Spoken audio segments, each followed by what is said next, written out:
একাগ্রতা যদি থাকে গুরুদেবের প্রতি আমাদের, কিন্তু আমাদের সাধনা সিদ্ধি লাভের সম্ভব হয়। ইতিহাস মহাভারতের প্রমাণ আছে।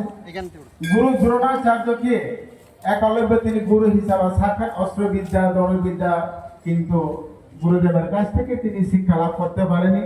কিন্তু একলব্যর কাছে এত বিশ্বাস ভক্তি শ্রদ্ধা দ্রোণাচার্য প্রতি, কিন্তু এই গুরু দ্রোণাচার্যের মূর্তি বিগ্রহকে সাক্ষী রেখে তিনি অস্ত্রবিদ্যা শিখেছিলেন।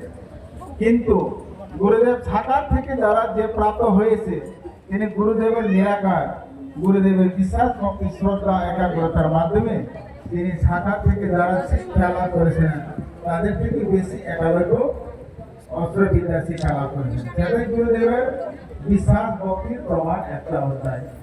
কারণ গুরু যদি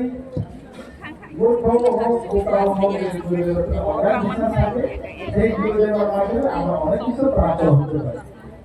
আর আমরা আজকের দিনে আরাধনা করব। আমাদের দাদার গুরু আমাদেরকে নির্দেশ দিয়েছেন, শিক্ষা দিয়েছেন, চেতনা দিয়েছেন যে নবমী প্রথম মহালয়ের প্রথম দিন থেকে শুরু করে নবদুর্গা আমরা